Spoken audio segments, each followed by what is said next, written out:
Kodagu channel ವಾರ್ತೆಗಳ ಪ್ರಾಯೋಜಕರು Muliya Keshav Bhat and sons, ಚಿನ್ನಾಭರಣಗಳ ಬೃಹತ್ ಮಳಿಗೆ, ಮಡಿಕೇರಿ, ಗೋಣಿಕೊಪ್ಪ, ಪುತ್ತೂರು, ಬೆಳ್ತಂಗಡಿ, ಬೆಂಗಳೂರು.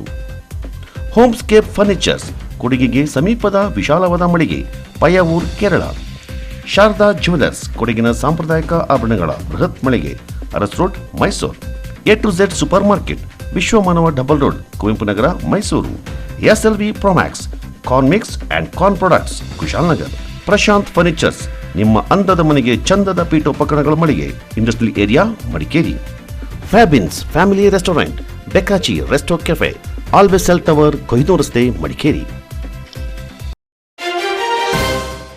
ಮೈಸೂರು ದಸರಾ ಮರಳಿ ಬಂದಿದೆ. ದಸರಾ ಒಂದ ಕಲರ್ಫುಲ್ ಮಾಡಲು ಆನೆಗಳು ಅರಮನೆ ಪ್ರವೇಶ ಮಾಡಿದ್ದು, ಜಂಬೂ ಸವಾರಿ ತಾಲೀಮಿಗೆ ರೆಡಿಯಾಗ್ತಾ ಇರುವ ಆನೆಗಳಿಗೆ ತೂಕ ಪರೀಕ್ಷೆ ಮಾಡಲಾಗಿದೆ. ಕ್ಯಾಪ್ಟನ್ ಅಭಿಮನ್ಯುಗಿಂತ ಭೀಮನೆ ತೂಕದಲ್ಲಿ ನಂಬರ್ 1 ಅಂತ ತೋರಿಸಿದ್ದಾನೆ. ಈ ಕುರಿತ ಕಂಪ್ಲೀಟ್ ರಿಪೋರ್ಟ್ ಇಲ್ಲಿದೆ.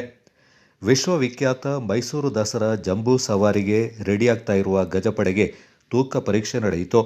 ಮೊದಲ ತಂಡದಲ್ಲಿ ಮೈಸೂರಿಗೆ ಬಂದು ನೆಲೆಸಿರುವ 9 ಆನೆಗಳ ತೂಕ ಪರೀಕ್ಷೆ ಸೋಮವಾರ ಬೆಳಿಗ್ಗೆ ನಡೆಯಿತು.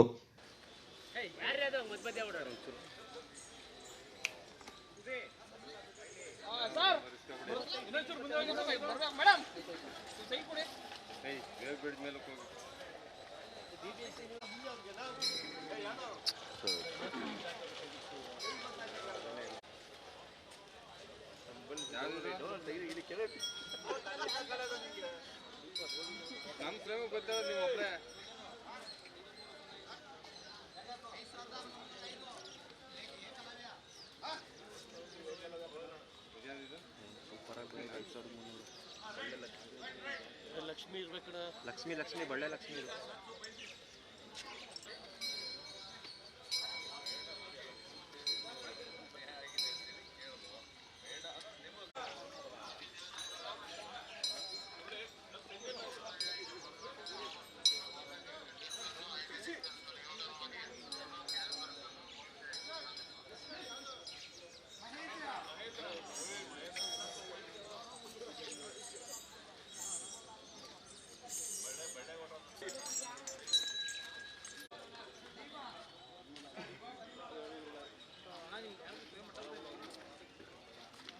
ಅದೇ ನಾವು ಮಾಡ್ಬಿಟ್ರೆ ಬಟ್ಟೆ ಎಲ್ಲ ಹರ್ಕೊಬಿಡ್ತೀರಾ ನೀವುಗಳು.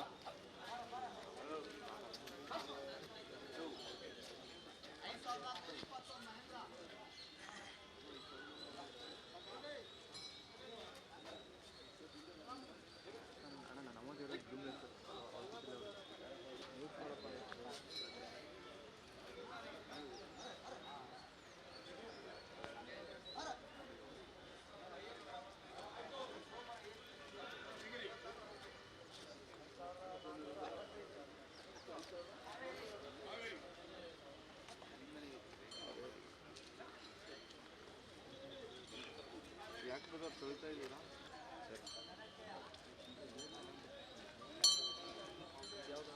ಸರ್? ಒಂಚೂರು ಮೊಬೈಲ್ ಹಿಂದಿಗೆ ಸರ್.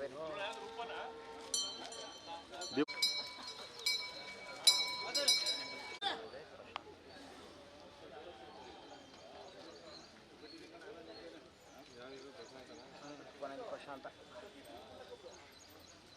ಗೊತ್ತಾಇದೆಯಾ ತೇಜ? ನೀನು ನೋಡ್ಬೇಡ, ನೀನು ಗೊತ್ತಾಇದೆಯಾ? ಇರ್ಲಿಲ್ಲ.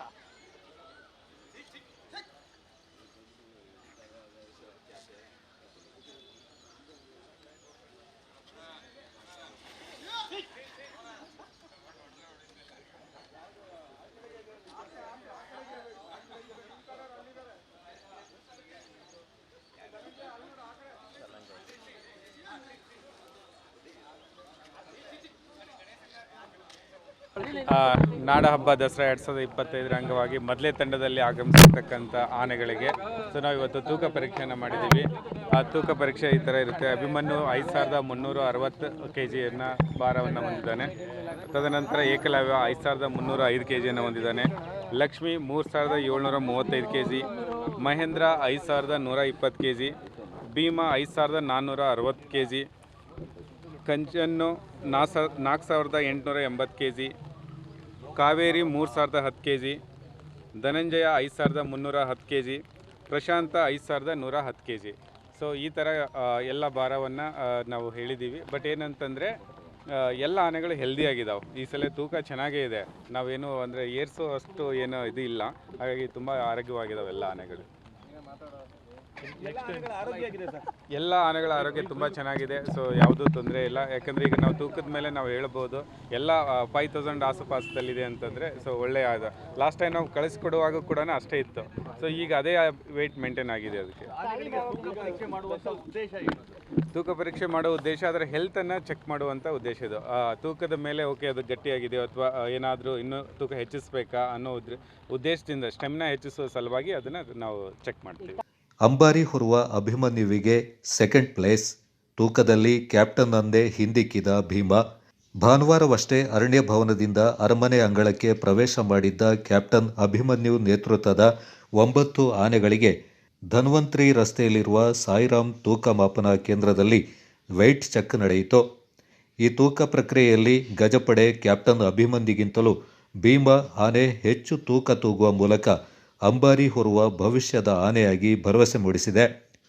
ಆನೆಗಳ ತೂಕದ ವಿವರ: Abhimanyu 5360 KG, Dhananjaya 5310 KG, Kaveri 3010 KG, Lakshmi 3730 KG, Bhima 5465 KG, Ekalavya 5305 KG, Mahendra 5120 KG, Kanjan 4880 KG, Prashanth 5110 KG. ಮತ್ತೊಂದೆಡೆ ಸಿಎಂ ಸಿದ್ದರಾಮಯ್ಯನವರ ಹುಟ್ಟುಹಬ್ಬ ಹಿನ್ನೆಲೆ ದಸರಾ ಗಜಪಡೆಯ ಮಾವುತರು ಹಾಗೂ ಕಾವಾಡಿಗಳಿಗೆ ಹೊಸ ಬಟ್ಟೆ ವಿತರಣೆ ಮಾಡಲಾಯಿತು. ಚಾಮರಾಜ ಕ್ಷೇತ್ರದ ಶಾಸಕ ಹರೀಶ್ ಗೌಡ ಗಜಪಡೆಯ ಮಾವುತ ಕಾವಾಡಿಗಳಿಗೆ ಶರ್ಟ್, ಪಂಚೆ, ಶಾಲ್ಯ ವಿತರಿಸಿ ಬೆಳಗಿನ ತಿಂಡಿಯನ್ನು ವಿತರಿಸಿದರು. ಈ ಸಂದರ್ಭ ಮಾಧ್ಯಮದೊಂದಿಗೆ ಮಾತನಾಡಿದ ಹರೀಶ್ ಗೌಡ, ದಸರಾ ಆರಂಭಗೊಳ್ಳುವ ಮುನ್ನವೇ ನಗರದ ರಸ್ತೆ ಗುಂಡಿಗಳನ್ನು ಮುಚ್ಚಲಾಗುತ್ತೆ ಎಂದಿದ್ದಾರೆ. ಒಟ್ಟಾರೆ ಆನೆಗಳ ತೂಕ ಪರೀಕ್ಷೆ ಮುಗಿದಿದ್ದು, ಮುಂದೆ ಆನೆಗಳಿಗೆ ಪ್ರತಿನಿತ್ಯ ಪೌಷ್ಟಿಕ ಆಹಾರ ನೀಡಿ ಜಂಬೂ ಸವಾರಿ ಮೆರವಣಿಗೆಗಾಗಿ ತಾಲೀಮು ಸೇರಿ ಹಲವು ತರಬೇತಿಗಳನ್ನು ನೀಡಲಾಗ್ತಾ ಇದೆ.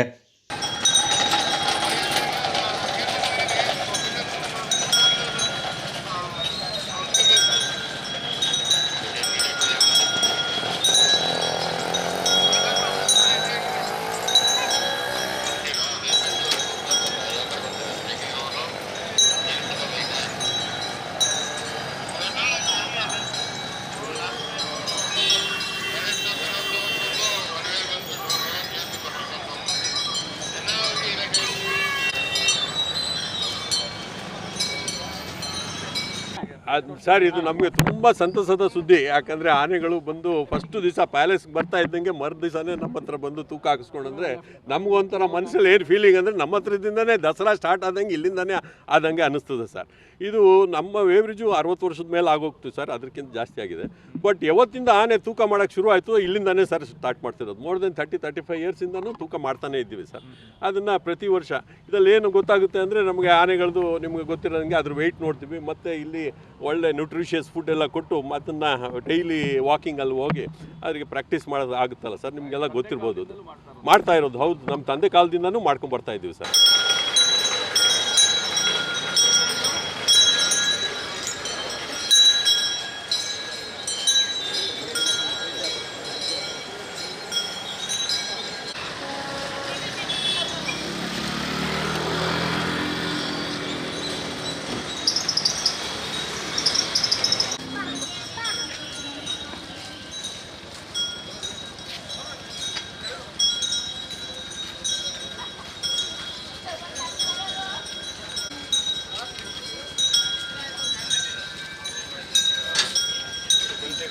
ಸರ್, ಈಗ ಬಂದು ರೋಡಲ್ಲೇ ವಾಪಸ್ ಹೋಗುತ್ತೆ. ಹಂಗಲ್ಲ, ಹೆಂಗಂದ್ರೆ ಹೋಗಿ ಲೆಫ್ಟ್ 5 ಸರ್ಕಲ್ ಹೋಗಿ ವಾಪಸ್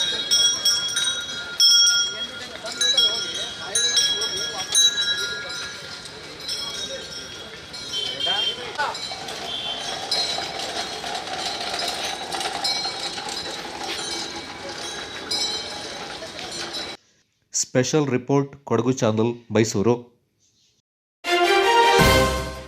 ಪೊನ್ನಂಪೇಟೆ ವ್ಯಾಪ್ತಿಯ ಕರಡಿಕಲ್ಲು ಹತ್ತೂರುಕೊಲ್ಲಿ ಹಾಡಿಯಲ್ಲಿ ಅರಣ್ಯ ಹಕ್ಕು ಕಾಯ್ದೆ ಪ್ರಕಾರ ವೈಯಕ್ತಿಕ ಹಕ್ಕು ಹಾಗೂ ಸಮುದಾಯ ಹಕ್ಕುಗಳಿಗಾಗಿ ಒತ್ತಾಯಿಸಿ ನಿರಂತರವಾಗಿ ನಡೆಸ್ತಾ ಇರುವ ಆದಿವಾಸಿ ಸಮುದಾಯದ 52 ಕುಟುಂಬದವರ ಹೋರಾಟದಲ್ಲಿ ಭಾಗಿಯಾಗಿ ಬೆಂಬಲ ನೀಡಿದ 5 ವಿರುದ್ಧ ಮೊಕದ್ದಮೆ ದಾಖಲು ಮಾಡಿರುವ ಕುರಿತು ಸುದ್ದಿಗಾರರೊಂದಿಗೆ ಪ್ರತಿಕ್ರಿಯಿಸಿದ ನಾಗರಹೊಳೆ ಆದಿವಾಸಿ ಜಂಬಾಪಾಳೆ ಹಕ್ಕು ಸ್ಥಾಪನಾ ಸಮಿತಿಯ ಕಾರ್ಯದರ್ಶಿ ಶಿವು ಮಾತನಾಡಿ, ದಿನಾಂಕ 8ರಂದು ನಾಗರಹೊಳೆ ವನ್ಯಜೀವಿ ಉಪವಿಭಾಗದ ಸಹಾಯಕ ಅರಣ್ಯ ಸಂರಕ್ಷಣಾಧಿಕಾರಿ ಜೆ ಅನನ್ಯಕುಮಾರ್ ಅವರು ಹತ್ತೂರು ಕೊಲ್ಲಿಹಾಡಿ ನಿವಾಸಿಗಳ ಹೋರಾಟಕ್ಕೆ ಬೆಂಬಲ ನೀಡಿದ ಹೋರಾಟಗಾರರಿಗೆ, ಪತ್ರಕರ್ತರಿಗೆ, ಸಂಘಟನೆಗಾರರಿಗೆ ಅಕ್ರಮವಾಗಿ ಪ್ರವೇಶ ಮಾಡಿದ್ದಾರೆ ಎಂಬ ಪ್ರಕರಣವನ್ನು ದಾಖಲಿಸಿದ್ದಾರೆ.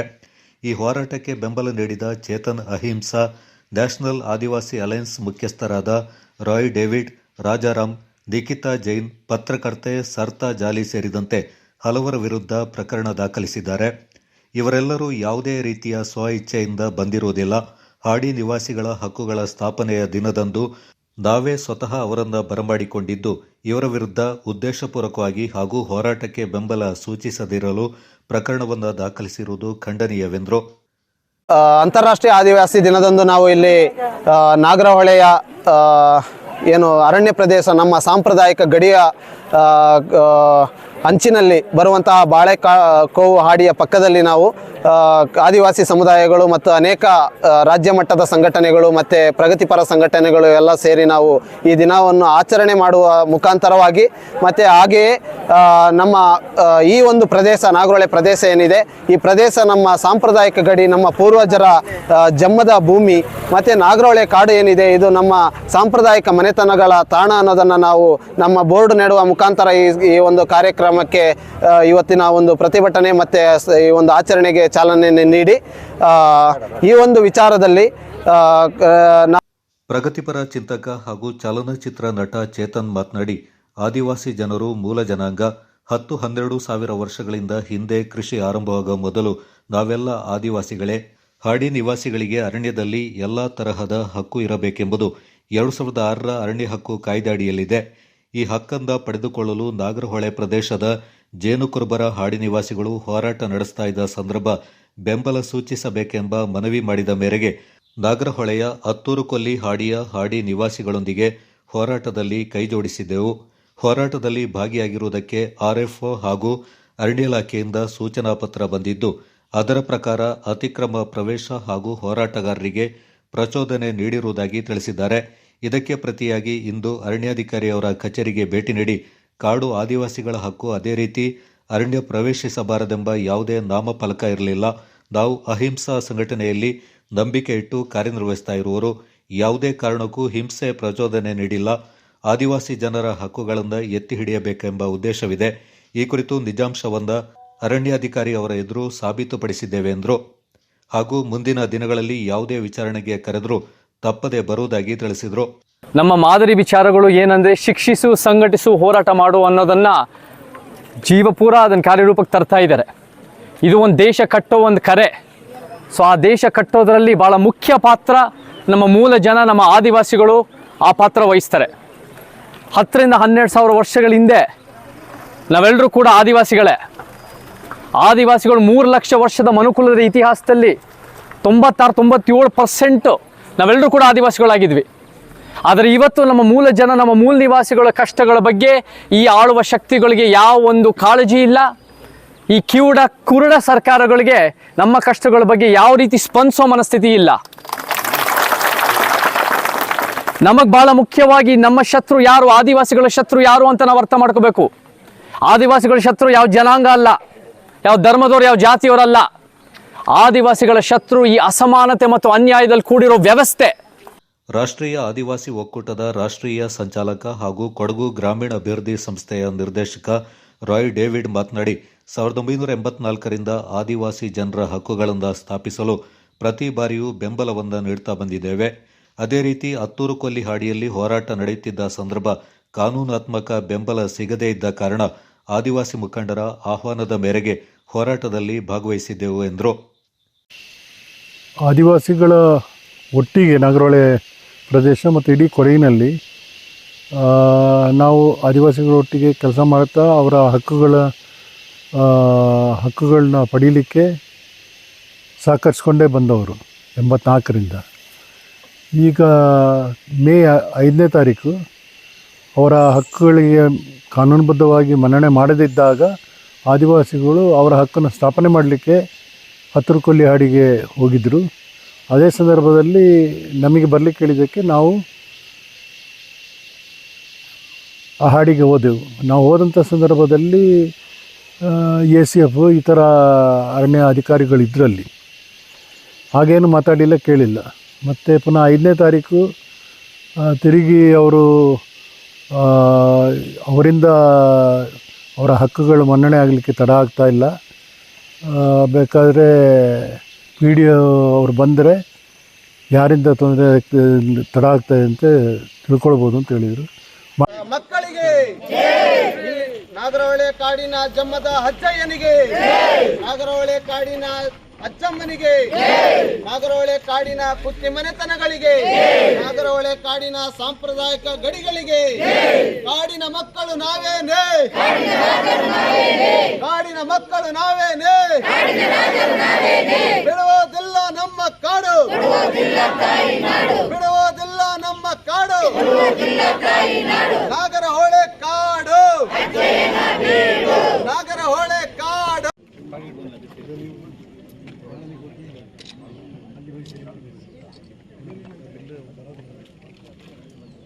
ಸರ್ ಹಾಗೆಯೇ ಸರ್ ಇವತ್ತು ಅಂತಾರಾಷ್ಟ್ರೀಯ ಆದಿವಾಸಿ ಬುಡಕಟ್ಟು ದಿನಾಚರಣೆ.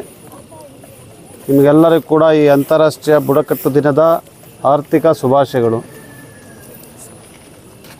ಇಲ್ಲಿಯ ಈ ಒಂದು ಹಕ್ಕೊತ್ತಾಯ ಕಾರ್ಯಕ್ರಮ ನೀವೇನು ಹಮ್ಮಿಕೊಂಡಿದ್ದೀರಾ, ಇದು ಅಂತಾರಾಷ್ಟ್ರೀಯ ಬುಡಕಟ್ಟು ದಿನಾಚರಣೆ ಎಂದು ಮಾಡ್ತಾ ಇರೋದ್ರಿಂದ ನಾನು ಈ ದಿನಾಚರಣೆಯನ್ನು ಕೂಡ ನಿಮ್ಮ ಜೊತೆ ಮಾಡಬೇಕು ಅಂತೇಳಿ ಶಿವು ಅವರು, ತಿಮ್ಮ ಅವರು, ರಾಮಕೃಷ್ಣ ಅವರು, ಎಲ್ಲರೂ ಇಲ್ಲಿರುವಂಥ ಸೋಮಯ್ಯ ಅವರು, ಇವರೆಲ್ಲರೂ ಕೂಡ ನನಗೆ ದೂರವಾಣಿ ಮೂಲಕ ಕರೆದಿರೋದ್ರಿಂದ ನಿಮ್ಮೊಂದಿಗೆ ಈ ದಿನಾಚರಣೆಯನ್ನು ಮಾಡಲಿಕ್ಕೆ ನಾನು ಕೂಡ ಬಂದಿದ್ದೇನೆ. ಭಾಳಷ್ಟು ವಿಚಾರಗಳನ್ನು ಈ ಒಂದು ಅರ್ಜಿಯಲ್ಲಿ ತಾವು ಒತ್ತಾಯದ ಮೂಲಕ ನನಗೆ ಕೊಟ್ಟಿದ್ದೀರಾ. ಇದೆಲ್ಲವನ್ನು ಕೂಡ ಸರ್ಕಾರದ ಗಮನಕ್ಕೆ ತರುವಂಥ ಕೆಲಸ ನನ್ನದು.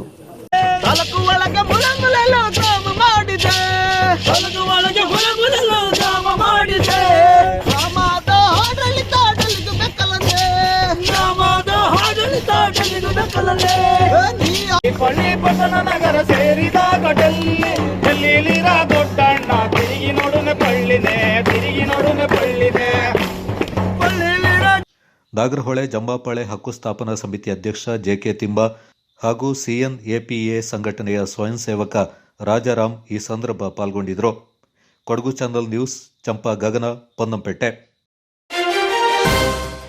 ಸೋಮವಾರಪೇಟೆ ರೈತ ಹೋರಾಟ ಸಮಿತಿ ಹಾಗೂ ರೈತ ಸಂಘದಿಂದ C ಮತ್ತು D ಕೃಷಿ ಭೂಮಿ ಹಕ್ಕಿಗಾಗಿ ಮಂಗಳವಾರದಂದು ಸೋಮವಾರಪೇಟೆ ತಾಲೂಕು ಬಂದ್ಗೆ ಕರೆ ನೀಡಲಾಗಿದೆ. ಈಗಾಗಲೇ ಬಂದ್ಗೆ ಎಲ್ಲ ಸಂಘ ಸಂಸ್ಥೆಗಳಿಂದ ಮತ್ತು ಎಲ್ಲ ಪಕ್ಷಗಳು ಬೆಂಬಲವನ್ನು ಸೂಚಿಸಿವೆ. ಬಂದ್ ಬಿಸಿಯಿಂದ ರಾಜ್ಯ ಸರ್ಕಾರಕ್ಕೆ ಮುಟ್ಟಿಸಲು ಮುಂದಾಗಿರುವ ರೈತ ಹೋರಾಟ ಸಮಿತಿಗಳು ಯಾವ ರೀತಿ ಸಂಚಲನ ಸೃಷ್ಟಿ ಮಾಡ್ತವೆ ಎಂಬುದನ್ನು ಕಾದು ನೋಡಬೇಕಿದೆ. ಆದರೆ ಈ ಬಂದ್ ಮೌನಯುತವಾದ ಮೆರವಣಿಗೆ ಮೂಲಕ ನಡೆಯಲಿದ್ದು ಯಾವುದೇ ಪ್ರತಿಭಟನೆಗೆ ಅನುವು ಮಾಡಿಕೊಟ್ಟಿಲ್ಲ. ಬೆಳಿಗ್ಗೆ 6ರಿಂದ ಸಂಜೆ 6ರವರೆಗೆ ಅಂಗಡಿ ಮುಂಗಟ್ಟು ಮುಚ್ಚುವ ಮೂಲಕ ಶಾಂತಿಯುತವಾಗಿ ಬಂದ್ ನಡೆಯಲಿದ್ದು ದಿನನಿತ್ಯದ ಚಟುವಟಿಕೆಯಲ್ಲಿ ಸಾರಿಗೆ ವ್ಯವಸ್ಥೆಯಲ್ಲಿ ಖಾಸಗಿ ಬಸ್ಗಳಷ್ಟೇ ಸ್ತಬ್ಧ ಆಗಲಿವೆ. ಇನ್ನು ಕೆಎಸ್ಆರ್ಟಿಸಿ ಯಥಾಪ್ರಕಾರ ಸೇವೆಯನ್ನು ಮುಂದುವರಿಸಲಿದ್ದು ಶಾಲಾ, ಕಾಲೇಜು, ಮೆಡಿಕಲ್, ಹಾಸ್ಪಿಟಲ್ ಮತ್ತು ಸರ್ಕಾರಿಯೇತರ ಸಂಬಂಧಪಟ್ಟ ಎಲ್ಲ ಕಚೇರಿಗಳು ಕಾರ್ಯನಿರ್ವಹಿಸಲಿವೆ. ಬಂದ್ ಹಿನ್ನೆಲೆ ಯಾವುದೇ ಅಹಿತಕರ ಘಟನೆ ನಡೆಯದಂತೆ ಸ್ಥಳೀಯ ಪೊಲೀಸರು ಎಚ್ಚರ ವಹಿಸಿದ್ದು ಬಂದೋಬಸ್ತಿಗೆ ಕ್ರಮ ಕೈಗೊಂಡಿದ್ದಾರೆ. ದುಷ್ಯಂತ್ ಕುಮಾರ್, ಕೊಡಗು ಚಾನಲ್, ಸೋಮವಾರಪೇಟೆ. ವಿರಾಜಪೇಟೆ ಕೊಡವ ಸಮಾಜ ಚುನಾವಣೆಯಲ್ಲಿ ಅಮ್ಮಣಿಚಂಡ ರವಿ ಉತ್ತಪ್ಪ ಅಧ್ಯಕ್ಷರಾಗಿ ಆಯ್ಕೆಗೊಂಡರು. ಉಪಾಧ್ಯಕ್ಷ ಸ್ಥಾನಕ್ಕೆ ಕಾಣತಂಡ ಜಗದೀಶ್ ಆಯ್ಕೆಗೊಂಡರು. ವಿರಾಜಪೇಟೆಯ ಕೊಡವ ಸಮಾಜದ ಸಭಾಂಗಣದಲ್ಲಿ ಚುನಾವಣೆ ನಡೆಯಿತು. ಒಟ್ಟು 1316 ಸದಸ್ಯರು ಮತದಾನ ಮಾಡಿದರು. ಅಧ್ಯಕ್ಷರಾದ ರವಿ ಉತ್ತಪ್ಪ ಅವರು ಶಂಕರಿ ಪೊನ್ನಪ್ಪ ಅವರಿಗಿಂತ 366 ಮತಗಳ ಅಂತರದಿಂದ ಜಯಶೀಲರಾದರು. ಉಪಾಧ್ಯಕ್ಷ ಸ್ಥಾನದ ಅಭ್ಯರ್ಥಿಗಳಲ್ಲಿ ಕಾಣತಂಡ ಜಗದೀಶ್ ಅವರು ಅಂಜಪರವಂಡ ಅನಿಲ್ ಅವರಿಗಿಂತ 11 ಮತಗಳ ಅಂತರದಿಂದ ಜಯಶೀಲರಾದರು. ನಿರ್ದೇಶಕ ಸ್ಥಾನಕ್ಕೆ ಮೇಕೇರಿರ ಪಾಲಿ ಸುಬ್ರಹ್ಮಣಿ, ಮೇರಿಯಂಡ ಗಾಯತ್ರಿ ಅಚ್ಚಂಬ, ನಡಿಕೇರಿಯಂಡ ಶಿಲ್ಪಾ ತಿಮ್ಮಯ್ಯ ಆಯ್ಕೆಗೊಂಡರು.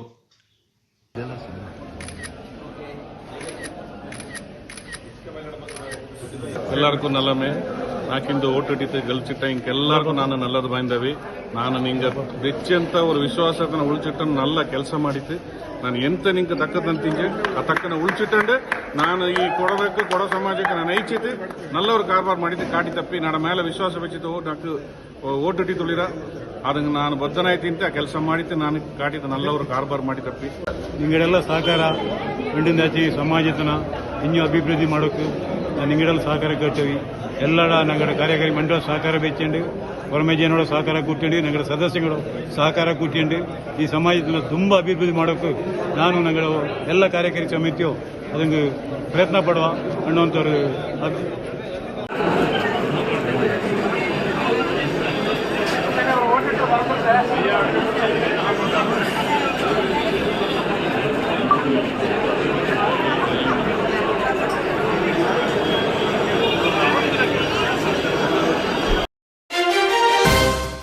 ಕೊಡಗು ಗೌಡ ಮಹಿಳಾ ಒಕ್ಕೂಟ ಮಡಿಕೇರಿ ಇದರ 4ನೇ ವರ್ಷದ ಆಟಿ ಹಬ್ಬ ಭಾನುವಾರದಂದು ಮಡಿಕೇರಿ ಗೌಡ ಸಮಾಜದ ಸಭಾಂಗಣದಲ್ಲಿ ನಡೆಯಿತು. ಮೊದಲಿಗೆ ಕೊಳುಮುಡಿಯನ ಪ್ರೇಮ, ಡಾಕ್ಟರ್ ಕೋರನ ಸರಸ್ವತಿ, ತೋಟಂಬೈಲು ಪಾರ್ವತಿ, ಕುಲ್ಲಚನ ಜ್ಯೋತಿಯವರು ಆಟಿ ಪಾಯಸ ತಿನ್ನುವ ಮೂಲಕ ಸಾಂಪ್ರದಾಯಿಕ ಅಡುಗೆಗಳ ಪ್ರದರ್ಶನ ವಿಭಾಗಕ್ಕೆ ಚಾಲನೆ ನೀಡಿದರು. ನಂತರ ನಡೆದ ಸಭಾ ಕಾರ್ಯಕ್ರಮದಲ್ಲಿ ಮಹಿಳಾ ಒಕ್ಕೂಟದ ಅಧ್ಯಕ್ಷೆ ಅಮೆ ದಮಯಂತಿ ಅವರು ಅಧ್ಯಕ್ಷತೆ ವಹಿಸಿದ್ರು. ಮುಖ್ಯ ಅತಿಥಿಯಾಗಿ ಆಗಮಿಸಿದ್ದ ಕೊಡಗು ಜಿಲ್ಲಾ ಹೆಚ್ಚುವರಿ ಪೊಲೀಸ್ ವರಿಷ್ಠಾಧಿಕಾರಿ ಬಾರಿಕೆ ದಿನೇಶ್ ಕುಮಾರ್ ಅವರು ಕಾರ್ಯಕ್ರಮ ಉದ್ಘಾಟಿಸಿದರು. ಮಡಿಕೇರಿ ಗೌಡ ಸಮಾಜದ ಉಪಾಧ್ಯಕ್ಷರಾದ ಸೂರ್ತಾಲೆ ಸೋಮಣ್ಣ, ಸಾಹಿತಿ ಬಾರಿಯಂಡ ಜೋಯಪ್ಪ, ಗೌಡ ವಿದ್ಯಾಸಂಘದ ಉಪಾಧ್ಯಕ್ಷ ನಿವೃತ್ತ ಡಿಐಜಿ ಅಂಬೆ ಸೀತಾರಾಮ್, ನಿವೃತ್ತ ಶಿಕ್ಷಕಿ ಶಿವದೇವಿ ಅವನೀಶ್ ಚಂದ್ರ, ಕಾಫಿ ಬೆಳೆಗಾರರಾದ ತೋಟಂಬೈಲು ಪಾರ್ವತಿ, ಕೂಡಕಂಡಿ ಓಂಶ್ರೀ ದಯಾನಂದ ಈ ಸಂದರ್ಭ ಪಾಲ್ಗೊಂಡಿದ್ದರು. ಸಭೆಯಲ್ಲಿ ಕೆಂಪೇಗೌಡ ರಾಜ್ಯ ಪ್ರಶಸ್ತಿ ಪುರಸ್ಕೃತರಾದ ಬಾರಿಯಂಡ ಜೋಯಪ್ಪ, ಕೊಡಗಿನ ಗೌರಮ್ಮ ಪ್ರಶಸ್ತಿ ಪುರಸ್ಕೃತ ಓಂಶ್ರೀ ದಯಾನಂದ ಅವರನ್ನು ಸನ್ಮಾನಿಸಿ ಗೌರವಿಸಲಾಯಿತು.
ಮಂಗಳವಾರ ಸೋಮವಾರಪೇಟೆ ತಾಲೂಕು ಬಂದ್ ನಡೆಯಲಿರುವ ಉದ್ದೇಶದಿಂದ ಶನಿವಾರ ಸಂತೆ ವರ್ತಕರ ಸಂಘ ಹಾಗೂ ರೈತ ಸಂಘದ ಮುಖಂಡರುಗಳಿಂದ ಬಂದ್ಗೆ ಸಹಕಾರ ನೀಡುವುದಾಗಿ ಪತ್ರಿಕಾಗೋಷ್ಠಿಯಲ್ಲಿ ತಿಳಿಸಿದ್ದಾರೆ.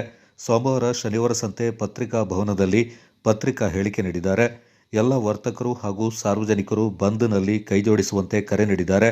ಸರ್ಕಾರ ಈ ಬಗ್ಗೆ ಕೂಡಲೇ ಗಮನ ಹರಿಸಿ ರೈತರ ಕಷ್ಟಗಳಿಗೆ ಸ್ಪಂದಿಸುವಂತೆ ಅಧಿಕಾರಿಗಳಿಗೆ ಮನವಿ ಮಾಡಲಾಗುತ್ತೆ ಅಂತ ಚೇಂಬರ್ ಆಫ್ ಕಾಮರ್ಸ್ನ ಅಧ್ಯಕ್ಷರಾದ ಸರ್ದಾರ್ ಅಹಮದ್ ಮತ್ತು ನಿರ್ದೇಶಕ ಗಿರೀಶ್ ತಿಳಿಸಿದ್ದಾರೆ. ಬಂದ್ಗೆ ಬೆಂಬಲ ವ್ಯಕ್ತಪಡಿಸಿದೆ. ಅದೇ ರೀತಿ ನಾಳೆ ಬೆಳಿಗ್ಗೆ 6 ಗಂಟೆಯಿಂದ ಸಂಜೆ 6 ಗಂಟೆವರೆಗೆ ಎಲ್ಲ ಅಂಗಡಿ ಮುಂಗಟ್ಟುಗಳನ್ನು ಮುಚ್ಚಿ ರೈತರ ಪರ ಹೋರಾಟಕ್ಕೆ ಸರ್ವರು ಸಹಕರಿಸಿ ಈ ಹೋರಾಟವನ್ನು ಬೆಂಬಲಿಸಿ ರೈತರಿಗೆ ಆಗುತ್ತಿರುವ ಅನ್ಯಾಯವನ್ನು ಸರಿಪಡಿಸಲು ಎಲ್ಲರೂ ಸಹ ಸಾರ್ವಜನಿಕರು, ಎಲ್ಲ ರೈತಾಪಿ ವರ್ಗದವರು, ಕಾರ್ಮಿಕ ವರ್ಗದವರು, ಪ್ರತಿಯೊಬ್ಬ ನಾಗರಿಕರು ಈ ಬಂದ್ಗೆ ಬೆಂಬಲ ಕೊಡಬೇಕೆಂದು ಚೇಂಬರ್ ಆಫ್ ಕಾಮರ್ಸ್ನ ವತಿಯಿಂದ ನಾವು ಮನವಿ ಮಾಡುತ್ತೇವೆ.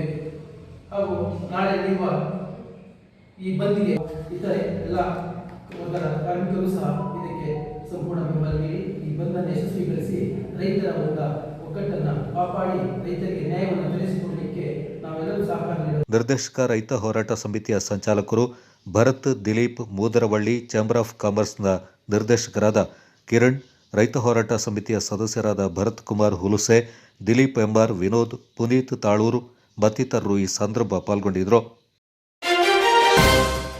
ಆಚಾರ ವಿಚಾರ ಸಂಸ್ಕೃತಿಯನ್ನು ಮುಂದಿನ ಜನಾಂಗಕ್ಕೆ ತಿಳಿಸುವ ಜವಾಬ್ದಾರಿ ಹಿರಿಯರ ಮೇಲಿದೆ ಎಂದು ಮುಖ್ಯಮಂತ್ರಿಗಳ ಕಾನೂನು ಸಲಹೆಗಾರರು ಹಾಗೂ ವಿರಾಜಪೇಟೆ ಶಾಸಕರಾದ ಎಸ್ ಪೊನ್ನಣ್ಣವರು ಹೇಳಿದ್ದಾರೆ. ಕೊಡವ ಸಮಾಜದಲ್ಲಿ ಬಿಲ್ಲವ ಸಮಾಜದ ವತಿಯಿಂದ ಏರ್ಪಡಿಸಿದ್ದ ಆಟಿಡೊಂಜಿ ದಿನ 2025 ಕಾರ್ಯಕ್ರಮದ ಹಾಗೂ ಬೃಹತ್ ರಕ್ತದಾನ ಶಿಬಿರವನ್ನು ಉದ್ಘಾಟಿಸಿ ಅವರು ಮಾತನಾಡಿದರು.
ಕಾರ್ಯಕ್ರಮದಲ್ಲಿ ಬಿಜೆಪಿ ಹಿಂದುಳಿದ ವರ್ಗಗಳ ಜಿಲ್ಲಾಧ್ಯಕ್ಷ ಅಪ್ಪು ರವೀಂದ್ರ ಮಾತನಾಡಿ, ಸಂಘಟನೆಯಿಂದ ಯಶಸ್ಸು ಸಾಧ್ಯ, ವಿದ್ಯೆಯಿಂದಷ್ಟೇ ಮುಂದೆ ಬರಲು ಸಾಧ್ಯ, ಸಮಾಜದಲ್ಲಿ ಉತ್ತಮ ಸ್ಥಾನವನ್ನು ಗಳಿಸಬೇಕಾದರೆ ವಿದ್ಯೆ ಮುಖ್ಯ, ಮಕ್ಕಳಿಗೆ ಸೂಕ್ತ ವಿದ್ಯಾಭ್ಯಾಸವನ್ನು ನೀಡಬೇಕೆಂದರು.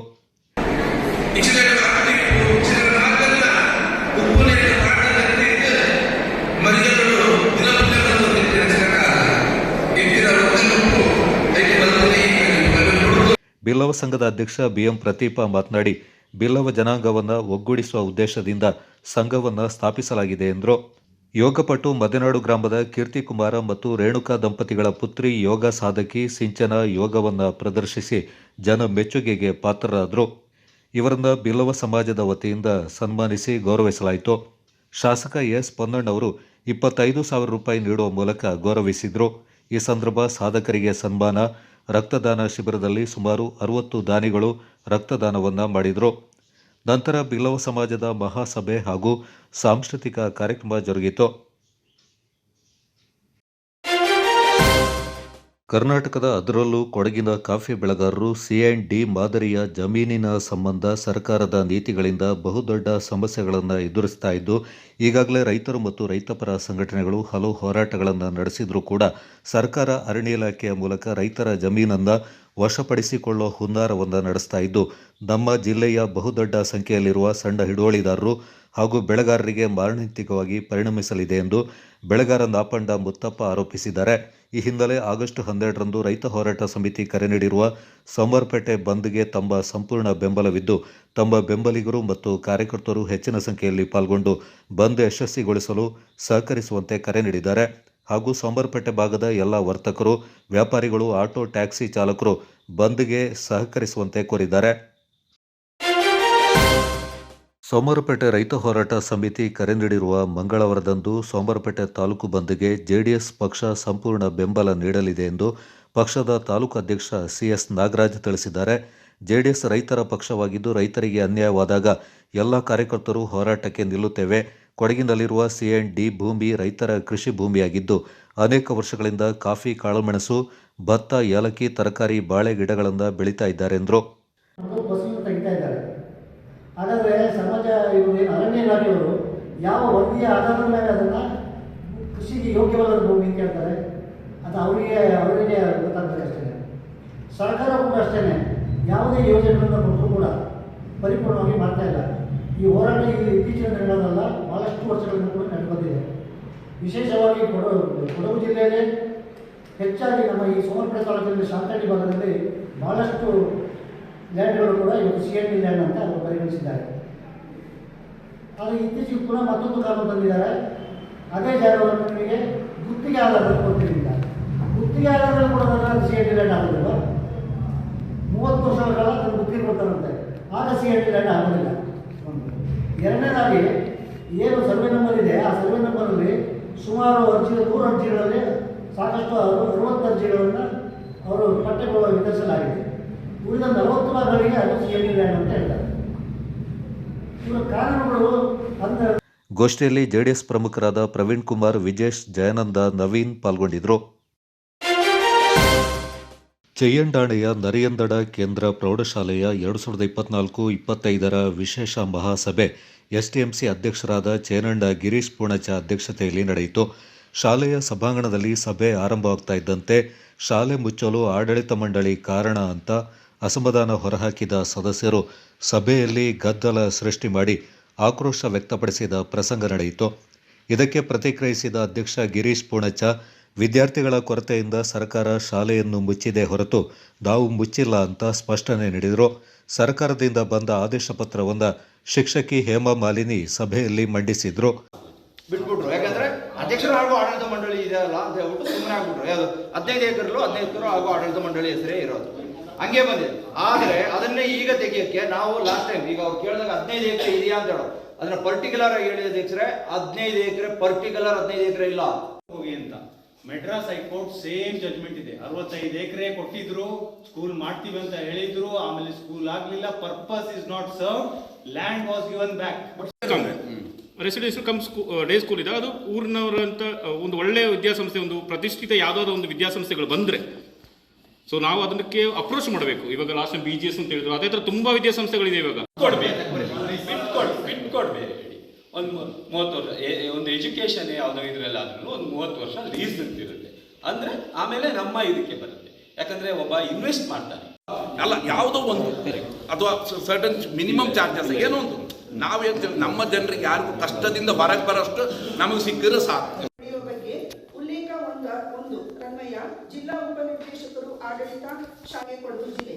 ಇವರು ಸಲ್ಲಿಸಿರುವ ಪ್ರಸ್ತಾವನೆಯನ್ನು ಪರಿಶೀಲಿಸಲಾಗಿ 2023-24 ಸಾಲಿನ ಶಾಲೆ SATS ಮಾಹಿತಿ ಅನ್ವಯ 2024-25 ಸಾಲಿನಲ್ಲಿ 8ನೇ ತರಗತಿ 12, 9ನೇ ತರಗತಿ 31, 10ನೇ ತರಗತಿಯಲ್ಲಿ 37 ವಿದ್ಯಾರ್ಥಿಗಳು ಒಟ್ಟು 80 ದಾಖಲಾತಿ ಇರುತ್ತದೆ.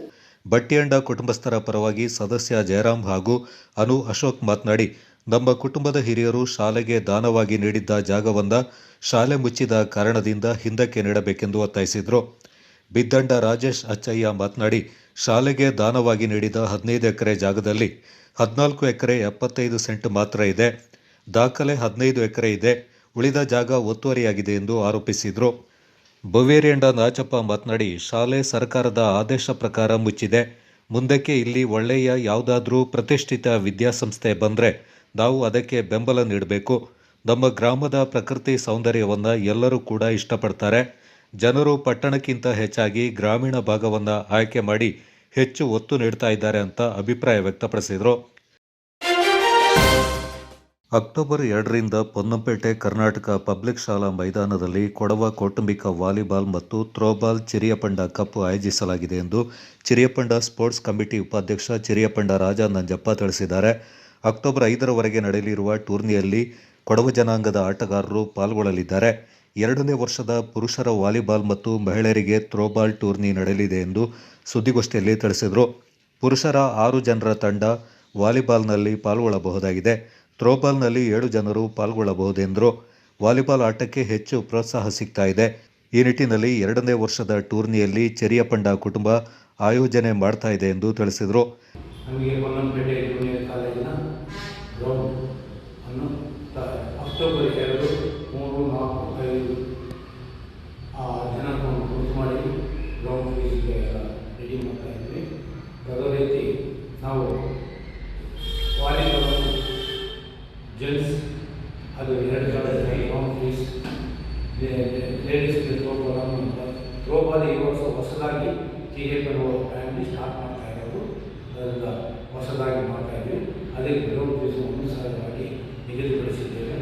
ಹಾಗೆ ನಮ್ಮ ಮುಂದೆ ನಾವು ನಿಮ್ಮ ಹತ್ರ ಬರ್ತೇವೆ, ಮಾಧ್ಯಮದ ಹತ್ರ ನಾವು ಮುಂದಿನ ಕಾರ್ಯಚಟುವಟಿಕೆಯನ್ನು ಆಮೇಲೆ ಬರ್ತಾ ಬ್ರೇಕ್ ಮಾಡ್ತಾ ಹೋಗ್ತೀವಿ.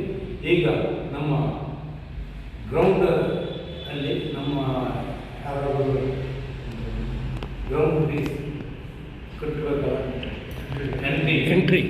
ಎಂಟ್ರಿಗಾಗಿ ಪವನ್ ಬಿದ್ದಪ್ಪ, ದೀಪಕ್ ಚಂದಪ್ಪ, ಸುಬ್ಬಯ್ಯ, ಸಚಿನ್ ಮೆಮ್ಮಯ್ಯ ಇವರು 3 ಜನರ ಹೆಸರು ಬಂದು.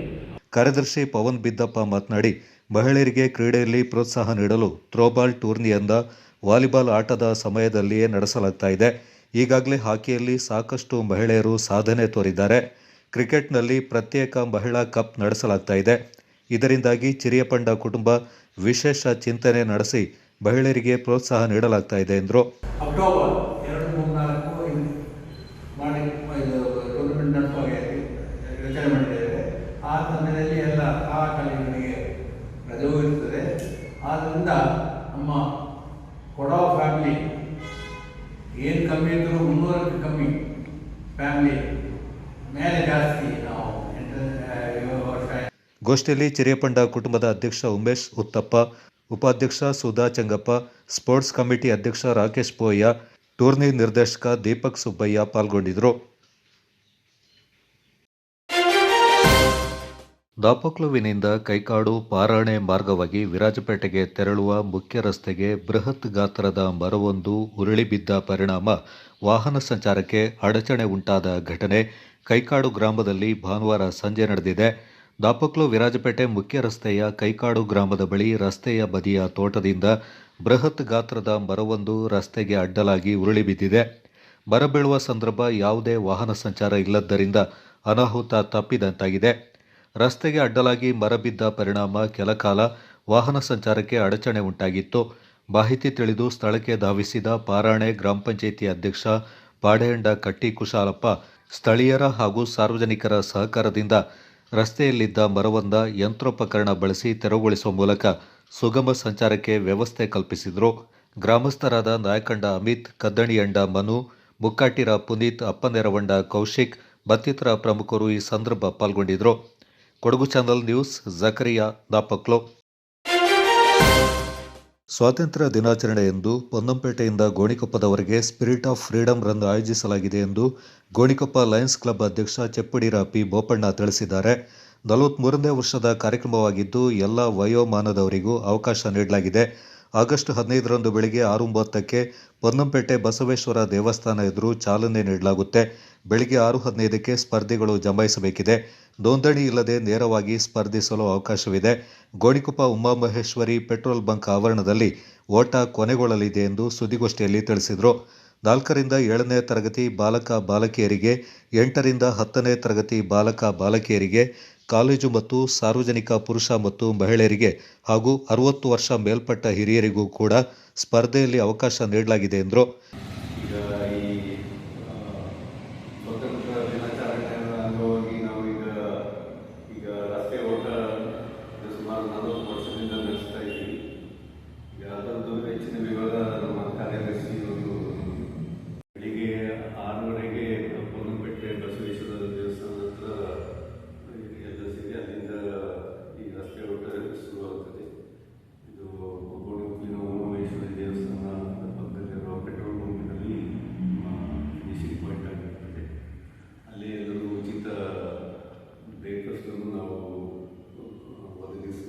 ಕಾರ್ಯದರ್ಶಿ ಮಂದಕಮನೆ ಸೌಮ್ಯ ಬಾಲು ಮಾತನಾಡಿ, ಕೊಡಗು ಎಜುಕೇಷನಲ್ ಮತ್ತು ಸೋಷಿಯಲ್ ಸರ್ವಿಸ್ ಸಂಸ್ಥೆ, Kodagu DCC bank, Baroda bank, Canara bank, town cooperative bank ಸಹಕಾರದಲ್ಲಿ ನಡೀತಾ ಇದ್ದು ಪ್ರತಿ ಸ್ಪರ್ಧಿಗೆ ₹50 ಪ್ರಯಾಣ ವೆಚ್ಚ ನೀಡಲಾಗುತ್ತೆ.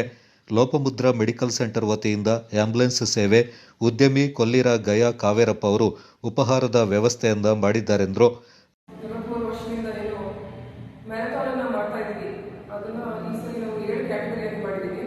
ಅದರಲ್ಲಿ 4th ಸ್ಟ್ಯಾಂಡರ್ಡಿಂದ 7th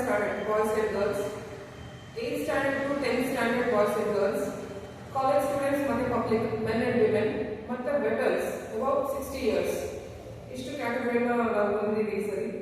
ಹಾಗೆ ನಮಗೆ ಈ ಸರಿ ತುಂಬಾನೇ ಅನುದಾನಗಳು ಅಂದರೆ ಬ್ಯಾಂಕ್ಗಳು ಇರ್ಬೋದು. ಹಾಗೆ ಇವಾಗ ನಮಗೆ Kodagu education and social service trust ಅವರು ಕೂಡ ನಮ್ಮೊಂದಿಗೆ ಕೈ ಜೋಡಿಸಿದ್ದಾರೆ. ಹಾಗೆ ನಮಗೆ ನಾವು ಸ್ಪರ್ಧಿಗಳಿಗೆ ನಗದು ಬಹುಮಾನ, ಸರ್ಟಿಫಿಕೇಟ್, ಮೆಡಲ್ ಹಾಗೂ ಪ್ರತಿ ಸ್ಪರ್ಧಾರ್ಥಿಗಳಿಗೂ ಒಂದು ಹಣ್ಣಿನ ಗಿಡವನ್ನು ಉಚಿತವಾಗಿ ಕೊಡ್ತಾ ಇದ್ದೀವಿ. ಹಾಗೆ ನಾವು ಯಾವುದೇ ರೀತಿ ರಿಜಿಸ್ಟ್ರೇಷನ್ ಕೂಡ ಮಾಡ್ತಾ ಇಲ್ಲ, ಸ್ಪರ್ಧಿಗಳಿಗೆ ಯಾವುದೇ ರಿಜಿಸ್ಟ್ರೇಷನ್ ಮಾಡ್ತಾ ಇಲ್ಲ, ಮತ್ತೆ ಬಹುಮಾನಗಳನ್ನು ಕೊಡ್ತಾ ಇದ್ದೀವಿ. ಹಾಗೆ ನಮ್ಮ ಕೊಲ್ಲಿರ ಕಾವೇರಪ್ಪನವರು, ಗಯ ಕಾವೇರಪ್ಪನವರು ಪ್ರತಿ ವರ್ಷ ಬ್ರೇಕ್ಫಾಸ್ಟ್ ಅರೇಂಜ್ ಮಾಡ್ತಾ ಇದ್ದಾರೆ. ನಮ್ಮ ಲೈನ್ ಮೆಂಬರ್ ಅವರು ನಮಗೆ ಬ್ರೇಕ್ಫಾಸ್ಟ್ ಕೂಡ ಅವರು ಮಾಡಿಕೊಡ್ತಾ ಇದ್ದಾರೆ, ಉಚಿತವಾಗಿ ಮಾಡಿಕೊಡ್ತಾ ಇದ್ದಾರೆ. ಹಾಗೆ ನಮ್ಮ LMC ಹಾಸ್ಪಿಟಲ್ ಕಡೆಯಿಂದ ಆಂಬ್ಯುಲೆನ್ಸ್ ಕೂಡ ಉಚಿತವಾಗಿ ನೀಡ್ತಾ ಇದ್ದಾರೆ. ಮತ್ತೆ ಬ್ಯಾಂಕ್ಗಳು ಅಂದರೆ Kodagu DCC bank, bank of Baroda. Lions charitable trust ಮುಖ್ಯಸ್ಥ ಪಟ್ಟಣ ಧನು ಉತ್ತಯ್ಯ ಮಾತನಾಡಿ, ಲಯನ್ಸ್ ಕ್ಲಬ್ 42 ವರ್ಷಗಳಿಂದ ಸ್ಪರ್ಧಿಗಳು ಉಚಿತವಾಗಿ ಪಾಲ್ಗೊಳ್ಳಲು ಅವಕಾಶ ನೀಡ್ತಾ ಇದೆ. ಪ್ರಯಾಣ ವೆಚ್ಚ, ಬೆಳಗಿನ ಉಪಹಾರ ಕೂಡ ನೀಡ್ತಾ ಇರುವುದರಿಂದ ಹೆಚ್ಚು ಪ್ರೋತ್ಸಾಹ ಸಿಗ್ತಾ ಇದೆ ಎಂದು ತಿಳಿಸಿದರು. ಖಜಾಂಚಿ ಐನಂಡ ಸೋಮಣ್ಣ ಈ ಸಂದರ್ಭ ಹಾಜರಿದ್ದರು.